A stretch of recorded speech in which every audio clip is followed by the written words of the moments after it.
Buenas tardes, bienvenidos a este nuevo episodio en este caluroso día de verano de julio. Hoy contamos con una magnífica invitada y nos alegramos mucho de tenerla aquí. Profesora nuestra también. Profesora nuestra y maestra, que no es poco. Sí, sí. Y es Carmen Ramírez Castillejo, aunque también estamos con Pablo, como viene siendo habitual. Buenas. Del tema de hoy, que vamos a hablar sobre las células madre cancerosas o cancer stem cells, si nos ponemos más puntillosos con el idioma. Buenos días, Carmen. Hola. Buenas tardes. Buenas tardes. Es que el calor aturde un poco, ¿eh? Aturde, Sí, sí. sí. Bueno, vamos a hacer una pequeña presentación de la invitada, pero luego vamos a dejar que ella misma se presente y nos hable. Bueno, decir además que es la primera investigadora que traemos al podcast. Cierto. Porque Sí. nos ha costado muchísimo, nos lo dicen siempre, de no tenéis mujeres en el repertorio, pero nos ha costado muchísimo encontrarlas. Sí. Pero bueno, Conciliación familiar. sí, será eso. Bueno, pero ya está planificada. Está Muchos planificado invitados e futuro. invitadas, sí, sí. Efectivamente. Bueno, vamos a pasar a la presentación antes de continuar con el coloquio. Bueno, pues Carmen es licenciada en Biología por la Universidad de Valencia y tesis doctoral en los aspectos moleculares de la regeneración nerviosa, también en la Universidad de Valencia, ¿verdad? Ujú. Bien, bueno, ha hecho periodos postdoctorales en el extranjero, en Suecia creo que estuviste, no sé si en Estados Unidos también. No, nunca he salido de Europa. He estado en Palermo, en Italia, he estado en Alemania en 2 sitios, en Hamburgo y en Gattersleben, y en Estocolmo. También ha sido investigadora Ramón y Cajal Ujú. y actualmente, bueno, profesor contratado doctor I3, pero eso ya es cosa del pasado. Porque recientemente ha conseguido la plaza de profesor titular por la Universidad Politécnica de Madrid, aunque todavía no está ni en el BOE, ¿no? No ha sido firmado, salido todavía. pero es un hecho Sí, en breve. atestiguable. Supongo que antes de irnos de vacaciones. Sí. Esperemos. Bueno, ahora actualmente es investigadora principal del grupo de Cancer Stem Cell, precisamente, del Centro de Tecnología Biomédica de la Universidad Politécnica de Madrid, y también colabora con la ONG de Maná Ayuda al Desarrollo, que nos contarás de qué va luego más adelante. Así que nada, si quieres comentarnos algo, Carmen, sobre ti y sobre algo que consideres. Bueno, pues un poco la trayectoria. Has contado que he hecho estancias en el extranjero, pero también he tenido varias postdoctorales en España y quiero romper una lanza para la gente que no se va tanto tiempo al extranjero. Yo creo que es importante porque aprendes, pero hay grandes investigadores como Carlos Otín, que es famoso porque ha hecho toda su investigación en España y vamos, va a ser candidato a premio Nobel bajo mi punto de vista. Y yo he hecho varias estancias en España, de las cuales también me siento muy orgullosa. En el CSIC, en el laboratorio de la doctora Mari Carmen Risueño, en Albacete, en un laboratorio de cáncer, del doctor Sánchez Prieto. Y creo que también es de resaltar una cosa que a mí me ha dado mucho tiempo, mucha vergüenza, y es que he hecho postdoctorales muy diferentes. He trabajado en modelos celulares en plantas, en animales, en microscopia electrónica, en inmuno, en molecular, y me daba vergüenza porque decía, bueno, la gente pensará que voy de aquí para allá, y al final de la carrera, con las canas, te das cuenta de que es muy enriquecedor y que cuando se habla de multidisciplinaridad y de conocer técnicas y saber, es muy importante. O sea que animo a la gente a hacer cosas diferentes, porque para nada va a ser ir a salto de mata, sino que al final encuentras el hilo conductor y encuentras el porqué de las cosas si lo miras desde distintos puntos de vista. Sí, además un consejo de doble filo, ¿no? Porque va tanto a la gente que no tiene claro un objetivo y está preocupado porque no lo tiene claro, o la gente que está encasillado en un objetivo y decir, bueno, que no pasa nada tampoco por hacer muchas cosas, ¿no? Sí, yo a los estudiantes cuando doy charlas en los institutos siempre les digo, sé que estáis muy preocupados, vais a hacer la EBAU, vais a elegir y estáis en un precipicio, si me caigo si no elijo bien. Y es justo lo contrario. O sea, elijas lo que elijas, no te vas a equivocar. En mi laboratorio hay gente que hace cosas muy diferentes, han pasado farmacéuticos, biotecnólogos, médicos, técnicos de laboratorio y al final todos hacen un papel importante que es trabajar conjuntamente. O sea que no te equivocas, hagas lo que hagas. Claro, al final puedes llegar a Roma desde todos los caminos, ¿no? Sí. Pero bueno, a bueno. veces no hace falta llegar a Roma, pero sí, esa es la idea. Muy bien. Pero bueno, ahora nos quedamos en Cancer Stem Cell, ¿o va a haber alguna otra vuelta de tuerca? Bueno, a los 51 años alguien puede ya plantearse que ya está bien. Lo que pasa es que las Cancer Stem Cell tienen muchísimos enfoques y uno de ellos es que son una población muy minoritaria con grandes variabilidades, y eso me ha llevado a un campo de la física y la matemática y los sistemas complejos del que estoy contentísima. Estoy trabajando el trabajo con los profesores Juanma Pastor y Javier Galeano del grupo de sistemas complejos que dirige Rosa Benito. Bueno, es espectacular lo que se puede conseguir. Entonces, no es que sea una temática nueva, es otro punto de vista y bueno, el laboratorio está teniendo mucho refuerzo desde esa. No nos vamos a cambiar al tema del Machine Learning, pero sí que estamos incorporando en nuestros artículos esa tecnología porque me parece trascendental. Mira, pues es un alivio porque justo estábamos comentando antes de empezar a grabar, que este año parece que Ingeniería de Computacional, en el grado de biotecnología, va a arrasar. Aunque, o sea, más que... No sé si va a cumplir un récord, pero vamos, que Seguramente casi sí. Todos vamos a coger computacional. Así que, bueno, saber que hay futuro en muchos campos también es un alivio, ¿no? Así es, sí, hay mucho futuro. Y a mí cuando, bueno, he codirigido bastantes TFGs y algún TFM de computacional, y lo que me alegra mucho es cuando los biotecnólogos de computacional quieren seguir haciendo bancada. Eso es encantador porque es gente que quiere seguir sacando datos físicos y además aprender a sacarles analizarlos, claro. un poco más de perspectiva y de aplicabilidad. Bueno, sobre el tema de bioinformática y tal, tenemos 2 episodios, de hecho, uno con Arturo Hidalgo y otro con un exalumno del grado, de hecho. Sí. Así que, si queréis, vamos pasando a la introducción. Remitimos a la audiencia. Exactamente. Bueno, pues vamos a comenzar, si queréis, con el tema propiamente dicho, ¿no? ¿Estamos listos?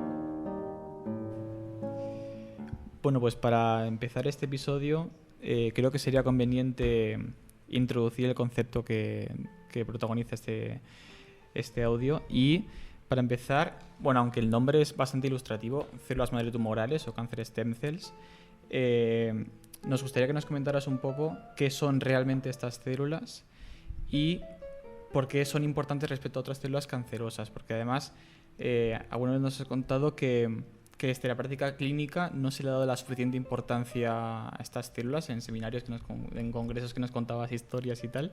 Y de paso, si nos puedes explicar por qué algunos investigadores expertos no le daban esta importancia. Pues mira, el tema de las cáncer stem cell, stem es tronco y en castellano se les ha llamado célula madre tumoral y es como algo muy grande, ¿no? Que se queda un poco grande. ¿De verdad existe la célula madre tumoral y de dónde viene y cómo se genera? Entonces, hay muchos investigadores que en lugar de esto han preferido, yo entre ellos, me gusta mucho más llamarlas células iniciadoras de tumores, que parece una cosa un poco más moderada y que dice lo mismo. O sea, no sabemos si son células madre totipotentes que producen todo tipo de tumores, pero sí que sabemos que hay una pequeña población de células que se comporta de forma diferente al resto del tumor. Entonces, en la primera cosa en la que se diferencian es en los tipos de división. Si alguien por la calle preguntas a cualquier persona qué es un tumor, te va a decir células que se dividen mucho. Eso lo sabe prácticamente todo el mundo. Vale, pues lo que los investigadores trabajamos en este tema sabemos es que eso no es cierto. Que ya hay modelos matemáticos que te dicen que una célula que se divide muchísimo, por aberraciones cromosómicas, ella misma se va a poder eliminar.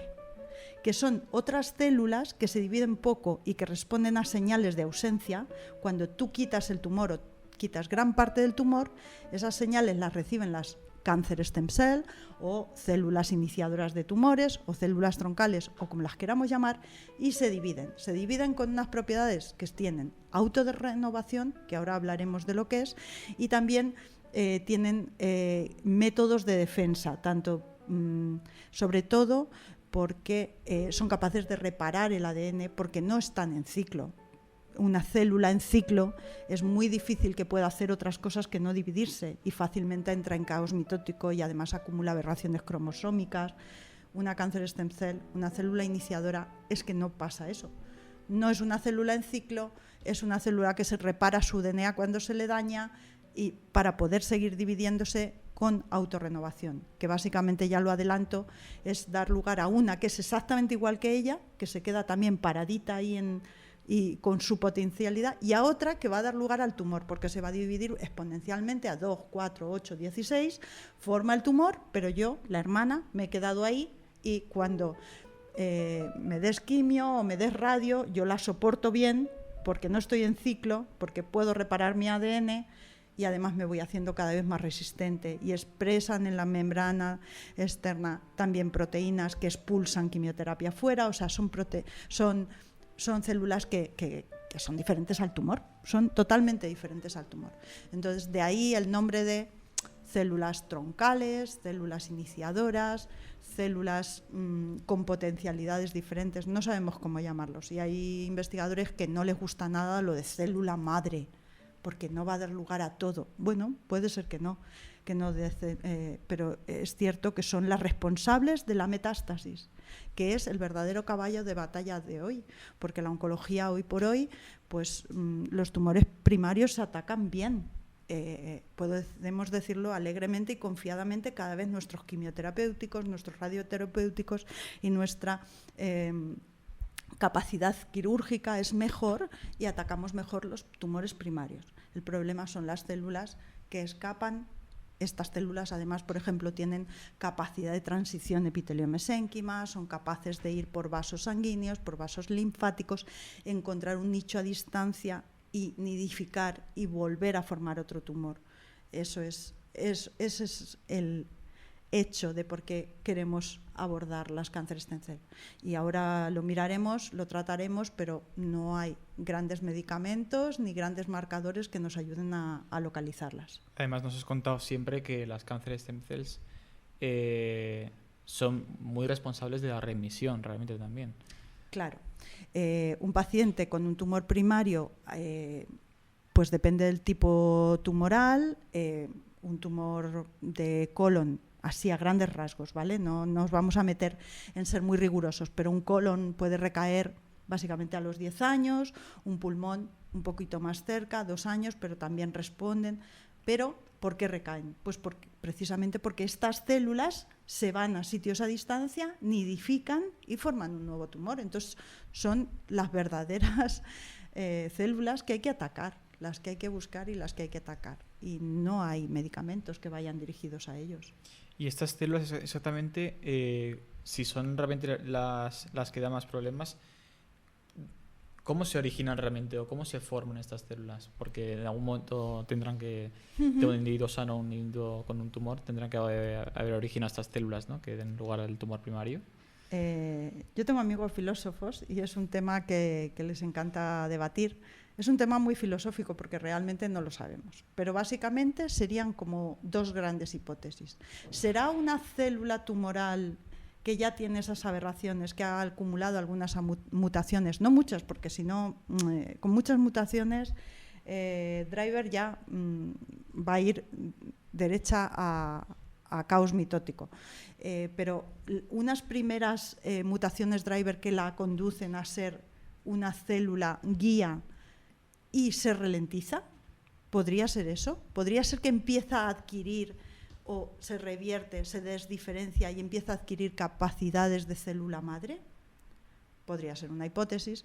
Y la otra es una célula madre que tenemos en todos los órganos de nuestro cuerpo. Se ha descubierto que hay células quiescentes, es decir, que casi no se dividen y que son responsables de la regeneración de los tejidos en todos los órganos de nuestro cuerpo, hasta en el páncreas, que creo que fue el último en el que se descubrieron, también las hay. Puede ser que una de esas células encargada de la regeneración tisular se vuelva loca, adquiera alguna mutación y se convierta en, ya que es célula madre, en tumoral y tiene esas capacidades bivalentes. Pues la verdad, no lo sabemos. No lo sabemos porque es difícil trabajar con ellas. Es que estamos hablando de poblaciones muy minoritarias. Es que con una de esas células alrededor, en un tumor, tienes millones. Y dices, pues sepáralas, que hay técnicas muy buenas de separación, haz un sorter, pero es que la idiosincrasia de esas células es, cuando están solas y no detectan el tumor, dividirse. ¿Cómo?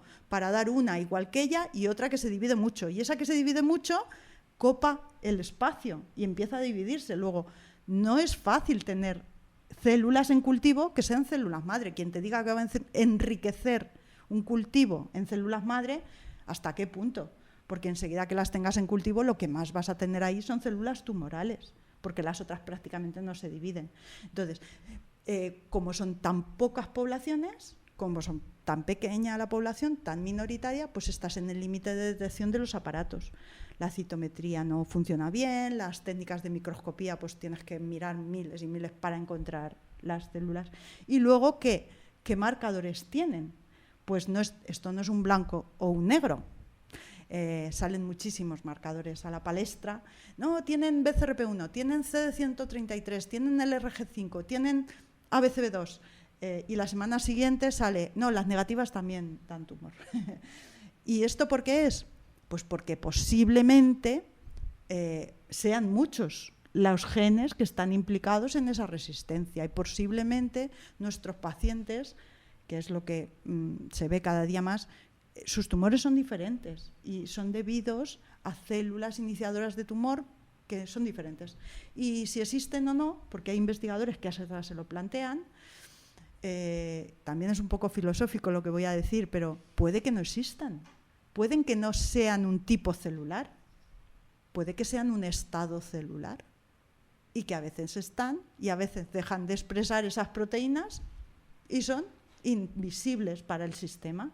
No es que no estén, es que han dejado de expresar las proteínas con las que tú las reconocías. Y además que según el origen de esa célula, claro, también es difícil detectarla porque no va a ser siempre un único tipo de... Claro, y luego son familias proteicas y, claro, por ejemplo, BCRP1 está en las células de colon, pero a lo mejor en las de cerebro, en los tumores cerebrales, está BCRP5, que es de la misma familia, pero no es la misma proteína. Entonces, es difícil detectarlas. De ahí que lo de los algoritmos matemáticos nos ayude, porque es que queremos el compendio de todos esos marcadores, no que esté uno o esté otro, sino hacer un algoritmo que nos diga, por encima de un umbral de cualquiera de estos marcadores, tienes células potencialmente peligrosas. O sea que estaríamos hablando, por ejemplo, de programas que te diseñan una estrategia de tratamiento que no puedes llegar a comprender de forma intuitiva, es un poco black box. Que no puedes, perdón. O sea, no puedes entender, vale, el programa saca esta conclusión porque esto y lo otro. No puedes saberlo porque si usas redes neuronales, al final tienes una caja negra ahí de que no sabes muy bien. Bueno, tú los datos se los das molecularmente. Quiero decir, tú al paciente le analizas todos esos marcadores y a lo mejor, en este caso, en el momento en el que estamos, la tesis doctoral de Marta y el artículo reciente que acabamos de publicar, lo que dice es, tenemos estos 14 marcadores y algunos pacientes tienen estos y otros pacientes tienen otros. No quiere decir que no sean todos importantes, quiere decir que de momento algunos tumores expresan unos marcadores y otros, y todos nos ponen en la palestra de este paciente va a recaer, sin ser exactamente el mismo marcador. Pero si el algoritmo te lo permite, o sea, te da igual que haya A, B, que C, D, que un poquito de cada uno, pero pasas un umbral, pues vas a recaer. Esa es la idea. Claro, muchos de esos biomarcadores, de todas maneras, como has dicho, son compartidos con otras células, con lo cual es difícil la identificación de estas células iniciadoras. Esto en histogénesis de los tejidos y en desarrollo es muy frecuente. O sea, qué es la vida y qué es el desarrollo tisular. Pues para mí es una evolución de gradientes. Tú en la primera célula, donde llega el espermatozoide, hay una parte que le llega más el gradiente y por otra menos, y empiezan a dividirse las células y por aquí llega a estas células más y por el polo opuesto llega menos. Todos son gradientes, y en las cánceres stem cell son gradientes. Entonces dejan de expresar ciertos marcadores, pero no totalmente, y expresan otros, pero que las cáncer también las expresan, aunque no tanto o un poco más. Entonces es cuestión de gradientes, efectivamente, y de umbrales. Sí, de ahí la complejidad, pero nadie ha dicho que sea fácil. Y del momento, efectivamente, de la expresión génica en determinados momentos, porque puede llegar a algunos momentos en los que las cánceres stem cell, pues por ejemplo, sufriendo transición epitelio-mesénquima, dejen de expresar algún marcador, porque están centradas en atravesar los vasos linfáticos o sanguíneos, ¿por qué no? Claro que sí. Eso supone que estas células también son capaces de hacer metástasis. Sí. La metástasis implica varias cosas. Implica salirte de tu sitio, atravesar los vasos, llegar, reconocer quimiotaxis, reconocer otro sitio lejano donde volver a extravasarte, a volverte a salir del vaso, y en ese parénquima poder nidificar. O sea, son cosas que ninguna de ellas es sencilla. Yo me lo imagino así como que eso pasará muchas veces y pocas veces tendrá éxito. Pero aún así tenemos muchas metástasis. Pero dentro de lo que cabe se podrían tener muchas más. O sea, porque no es fácil metastatizar. Claro, es un poco la idea de todos los tumores y cánceres que no tenemos porque las células del sistema inmune los mata. Además, es una cosa muy curiosa que es como... A veces cuando estudias biotecnología y inmunología dices, joder, es que tantas cosas que podrían salir mal todos los días, sí. La cantidad de células inmunes que matan tumores y con eficiencia increíble. Bueno, y eso ahora que dices lo de que todo podría salir mal, yo no sé si, al igual que por ejemplo todos los días tenemos multitud de células cancerosas que son reconocidas y destruidas eficazmente por nuestro sistema inmune, si eso ocurre también con este tipo de células. Si todos los días tenemos una mutación que nos hace tener cáncer stem cell, o incluso que las tengamos siempre de forma latente todas las personas, si de repente en algún momento se activen. Vale, la respuesta corta es no lo sé. La respuesta larga sería el sistema inmune ayuda mucho, pero los tumores son más listos. Nos están resultando un poco listillos de más. Sí. Porque como muchos de nuestros oyentes sabrán, nuestros alumnos de biotecnología, si ya están en cuarto, tal, sabrán, el sistema inmunológico tiene una serie de determinantes de membrana, son proteínas que se expresan en los linfocitos y linfocitos activados que van a reconocer al tumor para atacarlo, y también los macrófagos y las células dendríticas y las natural killer. Pues resulta que los tumores listillos también expresan estas moléculas. El premio Nobel del 2018, que precisamente son dos investigadores, que esto a mí me gusta contarlo porque después de la Guerra Mundial, pues que un investigador japonés y un investigador americano les den el premio Nobel precisamente por descubrir la misma cosa. Y lo que descubrieron fueron Tasuku Honjo y James Allison descubrieron dos moléculas que los tumores son capaces de expresar, que son las que precisamente el sistema linfático, el sistema inmunológico utiliza para detectar sus propias células. Entonces, si el tumor también las expresa, pues nada, pasan desapercibidas. Lo que han hecho los investigadores y las patentes de estos grupos es bloquear esas proteínas. Entonces, ahora tenemos unas herramientas muy importantes, la inmunoterapia, que es precisamente el uso de anticuerpos frente a estas proteínas para bloquearlos y que así nuestro sistema inmune sí que reconozca la célula tumoral, porque le bloqueas eso.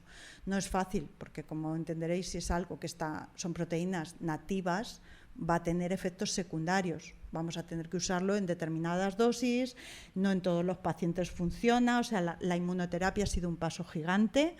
En muchos tumores para los que no teníamos tratamiento, por ejemplo, en melanoma es un avance brutal, en cáncer de pulmón también se está utilizando, se está usando cada vez, se está intentando utilizar más, pero no está exenta de efectos secundarios porque bloquea proteínas nativas que tienen su funcionalidad y es un arma de doble filo. Entonces, pues ahora básicamente, esto no puede convertirse en una clase de inmunología, pero me encantaría, pero básicamente serían dos grandes herramientas. La quimio, que es como un cañón, la quimio, la radioterapia rompe el ADN, y luego la inmunoterapia, que utiliza anticuerpos de forma un poco más sutil para inhibir o bien el reconocimiento esa máscara que se ponen las células tumorales para que el sistema inmune no lo reconozca, o bien algunas proteínas que se sobreexpresan en los tumores y también con un anticuerpo se pueden bloquear. Y ya la tercera fase son las CAR-T, que es sacar células del sistema inmune, modificarlas tú en el laboratorio y volverlas a introducir al paciente para que reconozcan al tumor. Y esta es la... Pero luego las células cancerosas igualmente se adaptarán muy rápido, ¿no? O sea, acabarán mutando y... Pues no sé, espero que no había... te oigan, Eric. Pues no sabemos. De momento es otra herramienta, está funcionando. Ya te digo que no en el 100% de los tumores, no. En muchos no funciona. En muchos que sí funciona, precisamente en ese paciente, no. Pues hay melanomas que dicen, oye, es que esto funciona en melanoma, ya, pero en este paciente tiene un melanoma y no funciona. ¿Por qué? Pues porque cada paciente y cada tumor es un mundo. Efectivamente, pues muchos estará pasando, el tumor muta. Si vuelvo a la clase de inmunología, ¿por qué los tumores dejan de ser percibidos por el sistema inmune? Varias cosas. Una es porque expresan proteínas que el sistema inmune les hace reconocerlas como familiares, y otra es porque dejan de expresar en su superficie antígenos tumorales. Esa es otra. Pues bueno, hay varias estrategias, o incluso ellos secretan citoquinas que hacen que los linfocitos no se activen. También hay otra. Entonces, es que, ya te digo, te lo he dicho, es que los tumores están resultándonos un poco listos de más. De todas formas, yo, la forma en la que lo veo, es decir, en vez de decir el tumor es muy listo, es como, no, es que el sistema inmune es muy fino y para sobrepasar este sistema inmune tienes que, o sea, claro, la estrategia tiene que ser muy compleja sí o sí. Pero es un poco selección, ¿no? Un poco... Pero es que una enfermedad autoinmune también es muy peligrosa. Claro, o sea, no te puedes ir al extremo. Bueno, activemos el sistema inmune y el sistema inmune se cargó al paciente. Claro, tiene que ser ¿sabes? muy fino, no muy potente. Claro, porque ¿qué es una enfermedad autoinmune? Claro. Y muchas veces cuando nos hablabas de estas células y un poco los problemas que conllevan, nos hablabas que cuando tú usas inmunoterapia para estas células en concreto, tendrías muchos efectos colaterales, porque como son proteínas que encuentras en muchas otras células sanas, no tumorales, también es un poco, o sea, que es un tratamiento que va muy específico a estas células, pero también es un poco bala de cañón. Sí, ¿no? Porque... tiene efectos secundarios. De hecho, lo que Tasuku y James Allison descubrieron son dos rutas diferentes.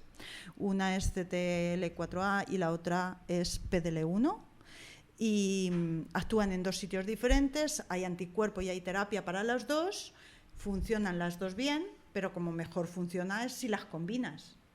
Y como más efectos secundarios tiene, pues si las combinas, evidentemente.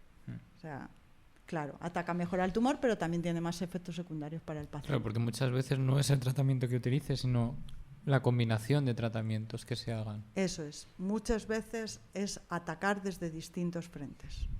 Lo que pasa es que eso también tiene...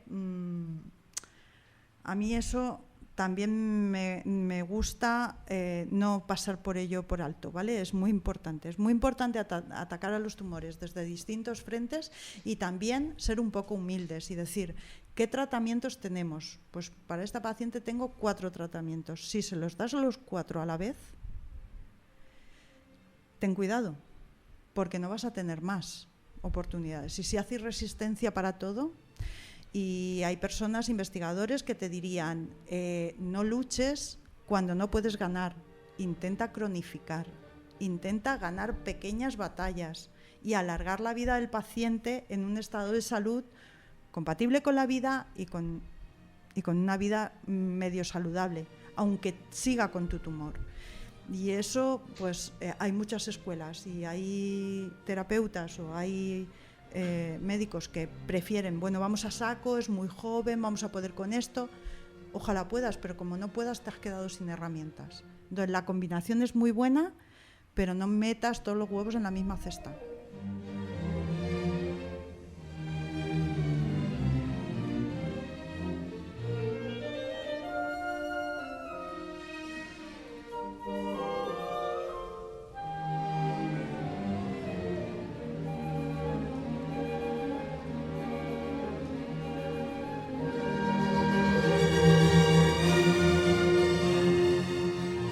Bueno, volvemos del receso, que hemos tenido también un coloquio, ¿cómo se dice? Off camera.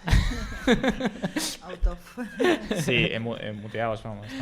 Sí. En silencio. Y nos han salido nuevas ideas. Pero bueno, vamos a continuar un poco con el tema de las cancer stem cells. Y la pregunta que venía a continuación es de qué manera ha cambiado, digamos, la concepción en nosotros, el descubrimiento de estas cancer stem cells en la manera de entender el cáncer, ¿no? Porque hace como 20 años, o bueno, a lo mejor más, 30 años, todas las células de una población de un tumor diríamos que serían iguales. Hoy sabemos que no, que son distintas. No solamente en la manera de comprender el cáncer, sino también en la manera de tratamientos. Es decir, esto en la práctica clínica ha evolucionado igual que en los papers, por ejemplo. Vale, pues solo unas pinceladas porque el tema es profundo y interesa que también los oyentes a lo mejor pues para este verano tengan cosas que leer. Yo, por ejemplo, recomendaría leer un artículo de Nature del 2001, de hace 20 años, efectivamente, que es de Reya Morrison, Clark y Wiseman. Y es en el primer artículo que yo le digo a mis alumnos que se hablaba mucho en la discusión de las cáncer stem cell, pero que en los resultados casi no había. Pero estos autores no son el becario uno de otro, sino que son 4 grupos de investigación muy potentes que se reunieron para decir, tenemos ya datos que nos indican que las cáncer stem cell existen. Y ese artículo además filosofa mucho sobre si vienen de las stem cell o no, se llama así, Stem Cell and Cancer Stem Cell. Eso es una lectura que os recomiendo. Y otra es el cáncer. El cáncer, como tú dices, cómo se trataba desde el principio, cómo se empezó a evolucionar. El libro de Siddhartha Mukherjee, os lo recomiendo, El emperador de todos los males, para este verano. Eso no son 10 páginas, eso son cerca de 400, pero os va a gustar. Está novelado y muchísimos datos interesantes de cómo se ha ido evolucionando en la visión del cáncer. ¿Y ahora dónde estamos? Pues ahora estamos en 2 puntos muy diferentes. No quiero decir que estemos unos mejor que otros, ni mucho menos, pero siempre la ciencia pues va un poco por delante de la aplicación clínica. No estamos en el mismo punto y en la clínica todavía estamos atacando el tumor. Ya he dicho al principio, creo que lo he dicho y lo repito y reconozco el mérito, nuestras quimios, nuestras radioterapias, nuestros tratamientos quirúrgicos cada día son más efectivos y chapó y felicidades a nuestros facultativos por hacerlo cada vez mejor. Pero es verdad que el tema de las cáncer stem cell no se está tratando pues porque no hay. Entonces, bueno, ahora mismo pues la biopsia líquida en algunos tipos de tumores se está poniendo de relevancia. No en todos los hospitales todavía se hacen esas pruebas, pero va encaminada a eso, a ver cómo nos adelantamos a la recaída, cómo detectamos esas células. Nosotros en el laboratorio pues tenemos la línea de autorrenovación de esas células que son las que inician los tumores, cómo hacemos que no sean diferentes al tumor. Y aquí quiero decir una cosa que igual a alguien le puede parecer un poco agresiva y nuestra hipótesis decir, Carmen está loca de atar. Nosotros como queremos, una de los frentes en los que queremos atacar a las células madre tumorales es haciéndolas tumorales. Me explico. Si una célula iniciadora de tumor, sus determinantes en las membranas, sus proteínas, se dividen de forma tal que se van para un polo y no para el otro, y cuando se divide son 2 células diferentes y una se va a quedar como célula madre o como célula iniciadora, y la otra va a formar un tumor, y si yo fuerzo a que esos determinantes de la membrana se repartan de forma homogénea y esa división es simétrica, pues a lo mejor esas dos células son tumorales las dos, se dividen más rápidamente, se atacan muy bien con quimio y radioterapia, y cuando nos los carguemos no tenemos la posibilidad de una recaída. No sé si veis la idea, Sí. puede ser un poco arriesgada, pero yo lo que quiero es eliminar la célula que nos está haciendo que nuestros pacientes recaigan, que es por lo que se mueren. Nuestros pacientes ya no se mueren por el tumor primario, ¿vale? Entonces nosotros lo que queremos es que esa autorrenovación, que básicamente es una división asimétrica, es un término de biología celular muy básico, es una división asimétrica porque la célula que se va a dividir se polariza, y se polariza porque en el nicho recibe señales diferentes. Hay más citoquinas aquí, más umbral aquí que aquí. Pues quiero que eso no pase.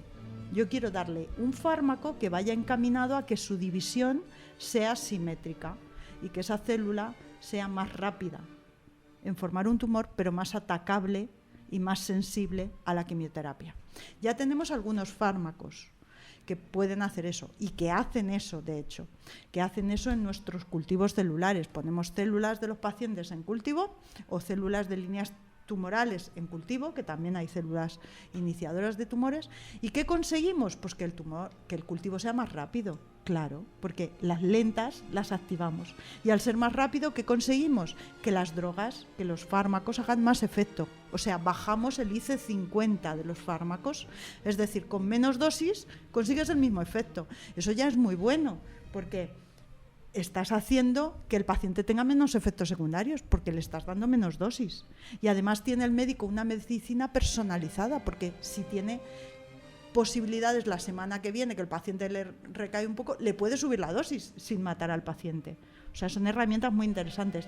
Y sobre todo en estas curvas vemos que además al final nunca se nos eliminan todas las células, ¿vale? Es muy difícil.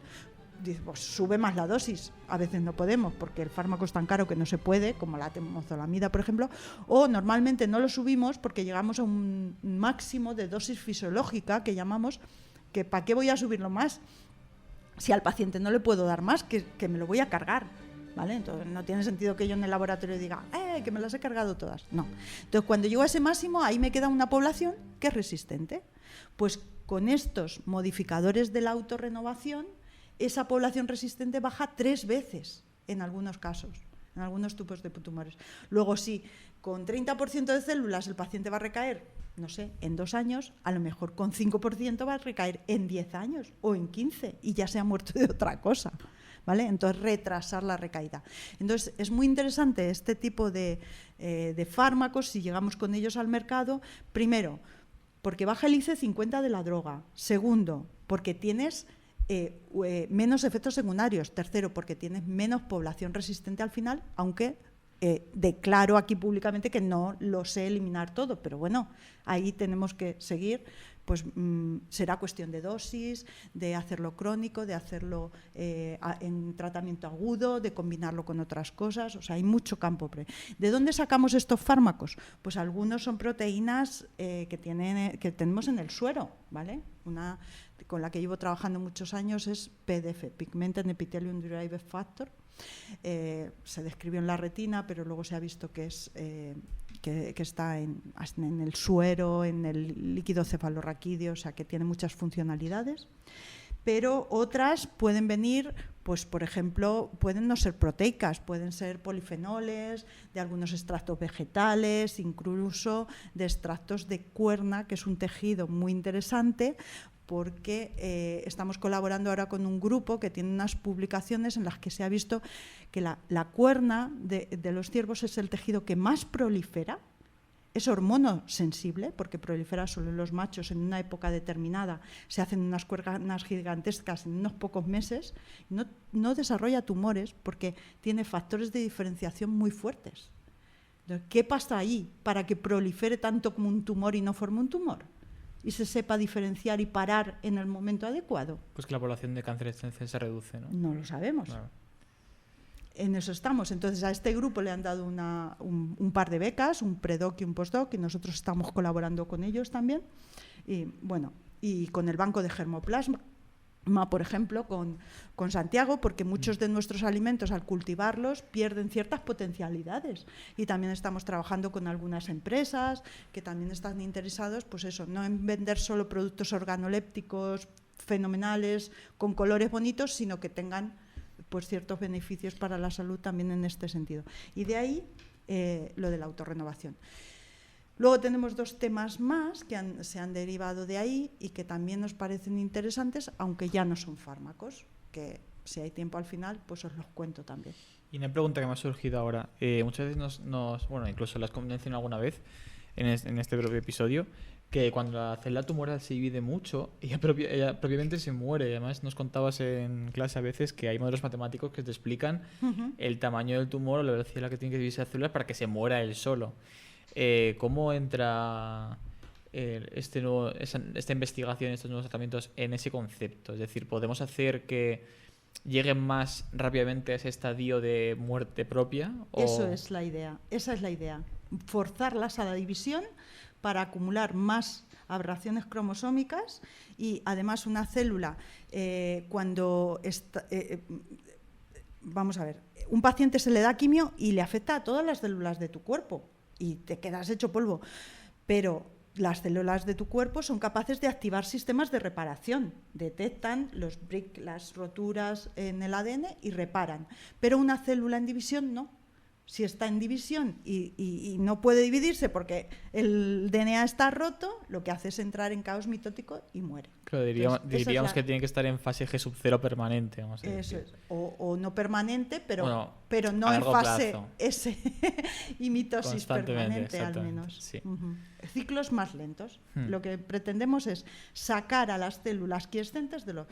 A ver, no quiero vender humo, entonces no quiero que la gente oiga solo mis palabras sin interpretar lo que hay detrás.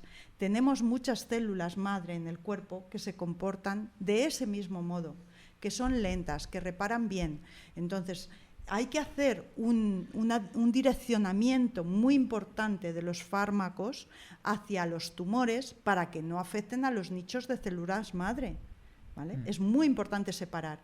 Por eso el drug delivery, que ahora está muy de moda, el direccionamiento y que los fármacos se secreten en el sitio que tocan y no que sea un tratamiento sistémico, es muy importante en estas terapias, ¿vale? Y la nanotecnología y activar los fármacos cuando llegan a su lugar. Y yo estoy en un centro de biotecnología, de tecnología biomédica, y estoy en el grupo de tecnologías para ciencias de la salud, que justo pues las sinergias con esta gente es precisamente eso. Ellos lo que hacen es nanomateriales que nos ayudan a llegar con las sustancias bioactivas a los sitios de interés.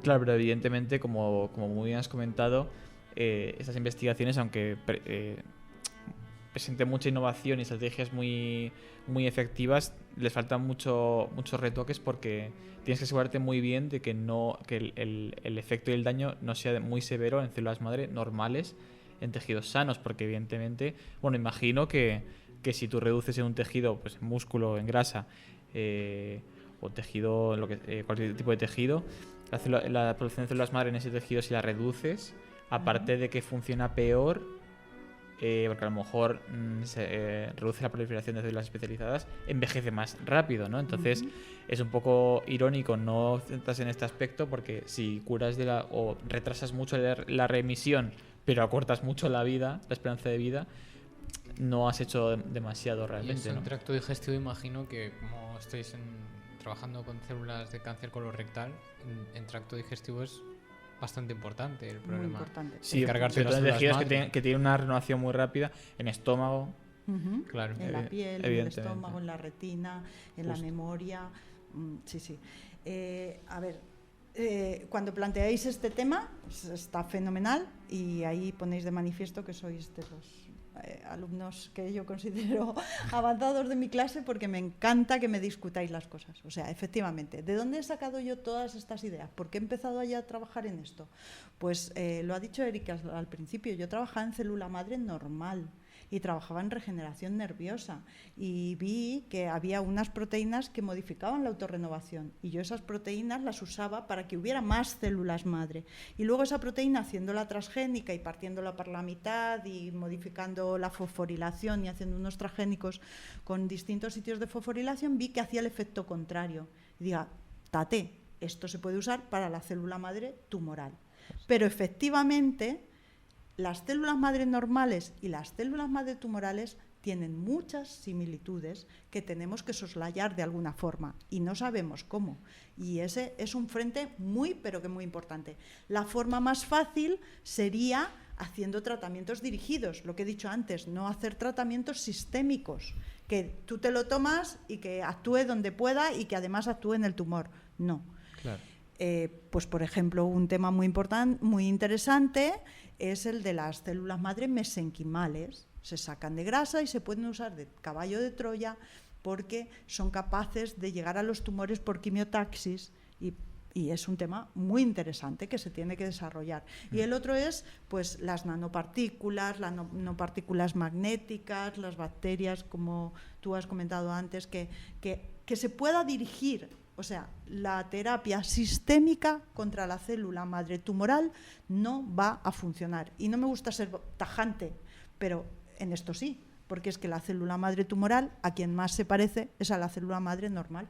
Claro, pero eso además también, o sea, del otro lado de la moneda, también podría utilizarse, por ejemplo, para los estudios que hemos comentado de tratar de modificar a estas células madre cancerosas para que no se vean envueltas en la autorrenovación, ¿no? Uh-huh. Eso también podríamos utilizar esas similitudes para quizás utilizar otras células madre que todos tenemos constantemente de la piel o del tracto digestivo y probar esos tratamientos. No sé si eso se ha planteado también del otro lado de la moneda. Sí, mira, yo estoy muy orgullosa de un artículo que escribimos hace mucho tiempo, en el 2006, pero es un Nature Neuroscience, justo dice eso, o sea, cómo ese tratamiento puede aumentar la cantidad de células madre, en este caso era en ratolines y les poníamos unas bombas, bueno, se hizo en cultivo y luego se hizo en el animal in vivo con una bomba inyectando esa sustancia en el cerebro de los ratones y efectivamente tenía muchísimas más células madre. Pero, ¿qué me planteas hacer? ¿Algo que aumente la célula madre normal y disminuya la tumoral? Eso es pa' nota, porque ya te digo que van a responder de forma similar, con lo cual lo que tienes que hacer es separarlo, que le llegue a una lo que quieres y que le llegue a otra. El drug delivery o la selección, sí, la selección en el, por ejemplo, con profármacos que no estén activos y que cuando lleguen a una zona se activen. O sea, hay muchas estrategias que es donde un proyecto europeo que tenemos en mente que estamos elaborando, pues es lo que pretende, que mucha gente que hace cosas muy diferentes piensen sobre esta misma cosa. Y bueno, tú muchas veces nos has dicho que hay formas, también empleando herramientas computacionales, de ver los niveles de células madre tumorales y ver la posibilidad de remisión, ¿no? Muchas veces nos has comentado que hay posibilidad de ver los niveles de estas células, de estas CSCs. Si vemos que son muy bajas, ¿es posible emplear las estrategias que has comentado en el sentido inverso para aumentar las células madre normales? ¿Se podría hacer o no? ¿Y podría ser contraproducente? Pues no lo sé. A nivel sistémico yo no me atrevo a decirte.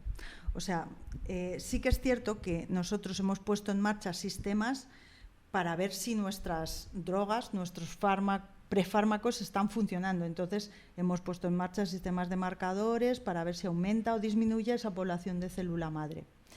Yo, de momento, me quedo con la aplicabilidad de eso. O sea, eso me sirve para en un paciente, sin hacerle nada, yo poder saber cómo va la cosa. Si sus tratamientos le están ayudando, los que ya están en clínica, a bajar o a subir las células madre tumorales en sangre. subirle las células madre para que ayude es como muy simplista, ¿vale? No, lo veo como eso es demasiado simplista para ser verdad. Vamos a intentar mirar desde otro punto de vista, pero no queramos hacer todas las cosas a la vez. Claro, O sea, efectivamente. Que de todas maneras en condiciones normales no habría necesidad. Entiendo. Tampoco, porque los sistemas de reparación se van flojeando, pero tenemos células durante toda la vida del individuo, incluso en el cerebro. En el año 71, que yo nací, fue la primera vez que se descubrió que había incluso células madre en el cerebro. Se descubrió por Ese es casualidad otro tema realmente. para debatir, porque incluso en ciertos ambientes académicos esa idea no ha calado. Y eso que dices que ya desde el 71 se descubrió. Claro, además que... Bueno, no es en todas las zonas del cerebro y se va perdiendo con la edad. Pero sí que hay Sí, en el la zona hipocampo, subventricular, entiendo. por debajo del hipocampo, en el tercer ventrículo, debajo de la sustancia nigra, etcétera. Ya hay muchas, sobre todo ventrículos, sobre todo zonas que tienen que ver con epitelios. De todas formas, es un tema que da para muchísimo debate filosófico, porque si dices el cerebro se renueva cada cierto tiempo y tal, a lo mejor entras en crisis existencial de decir no tengo el mismo cerebro que tenía hace 10 años. Bueno, esto es un tema muy bonito y muy interesante. Ya digo que hice la tesis en estos temas, pero es que el cerebro tiene dos tipos de renovación. Una es la celular y otra es la sináptica. Exactamente. O sea, aunque la célula no muera, sus sinapsis se restituyen y se ¿Y cómo es posible que, aunque haya una renovación celular, no haya renovación sináptica en el sentido de que las conexiones se mantengan? Es decir, mantenga recuerdos hace décadas, aunque esas células sean nuevas, sean distintas. Depende de la zona y porque los abuelitos pues se acuerdan de la guerra cuando ellos estuvieron y no se acuerdan de lo que han cenado o porque un adolescente no ve el peligro, pues porque no tiene cortes prefrontal con sinapsis activas, y es así, tú le pones electrodos y no los tiene. Y esa renovación sináptica está muy influida por el ambiente intelectual en el que uno se desarrolla, entiendo. Sí, se potencia, evidentemente. Se potencia en la niñez, se potencia durante toda la vida del individuo. Bueno, la verdad o sea, que Cajal, cuando decía eso de ser escultor de tu propio cerebro, a lo mejor... Cajal llevaba razón en muchísimas cosas. Sí. Sabéis que no era un buen estudiante, no le gustaba estudiar. Sí, lo sabía. Y que le tiraba la pintura también. Mucho. Entonces... Justamente Eric tiene una biografía de Ramón y Cajal. Bueno, tengo justamente aquí además su libro de reglas y consejos para la investigación científica. Sí, para un científico que está entrando en materia. Que recomiendo mucho leer, por cierto. Sí, está muy bien. Para cualquier persona. Saltaros el capítulo en el que lo metieron en la cárcel. Sí, para ahorrar tiempo, ¿no? Bueno, pues yo creo que... Quiero recomendaros un libro. Bueno, sí. Bueno, en realidad una trilogía. Os he recomendado ya el de Siddhartha, que son 400 páginas, El emperador de todos los males, y eso, aunque es bonito, igual a alguien se le empalaga, pero la trilogía que ha escrito López Otín, Carlos López Otín, un gran investigador y una maravillosa persona, me gustaría que le echaseis un vistazo. Son 3 libros, empezó por las 4 letras de la vida en 4 letras, y ha terminado, tiene otro intermedio y el último, que es el de Viajeras Inmortales. Carlos no me va a perdonar que no me sepa bien el título, pero bueno. Egoístas, inmortales y viajeras. ¿No? Muy bien, Pablo. Ahí sí. estamos. Pero bueno, es la trilogía de la vida de Carlos López. Eso es. Sí. Y el último libro, además, todos los beneficios son para la Asociación Española contra el Cáncer, en investigación, y son libros de divulgación. Y mirad cada frase, porque detrás hay una enseñanza y un sentimiento. Bueno, antes de acabar, porque vamos a tener que ir cerrando dentro de poco, aunque se han quedado muchos flecos abiertos que podremos desarrollar en otras ocasiones. Sí. Ya nos ha comentado Carmen sobre los libros. Quedó pendiente todavía hablar un poco de qué investigaciones hay en el grupo, pero lo podemos hacer en otro momento, si te parece. Pero ya que has sacado el tema de las donaciones, también decir que Carmen, el grupo de Carmen en particular, no vayamos a pensar que se lo lleva a su bolsillo, también acepta ahora mismo donaciones para precisamente Los proyectos de cáncer. Sí, Sí. bueno, deciros que la investigación en España, pues todo está mal, pero la investigación pues también pasamos malos momentos. Entonces el CENIO, el Centro Nacional de Investigaciones Oncológicas y otros centros, pues han empezado a poner en marcha unos programas de aceptación de donaciones. Yo lo vi perfecto, se lo sugerí a la escuela, a la Fundación Arce, que muchos conoceréis, y me ha apoyado en esta estrategia y tenemos efectivamente en marcha un proyecto en el que admitimos donaciones y hay un proyecto que tú te puedes leer, que hay resultados, que se va actualizando y que cualquiera puede hacer una donación y que luego le desgrava como cualquier donación para investigación. Bueno, si hay alguien que esté interesado en ello, La página web del grupo, sí, colgaremos la página web en la descripción de este episodio Sí. para que cada uno le pueda echar un vistazo. Y además, no sé si quieres decir algo. No, Pablo. yo he de decir que joder, o sea, nos han quedado muchas cosas que nos daba mucha pena porque fuera de micros, vamos a decir, o sea, Carmen siempre nos cuenta vamos a decir, historias o cosas que están sucediendo en la investigación o en tratamientos que son súper interesantes y que merecen mucha difusión realmente y que bueno, que podríamos extender en algún momento los debates que se nos han quedado pendientes otro día. Claro. Bueno, es que además, quien no tenga el honor de ser alumno de Carmen... Sí.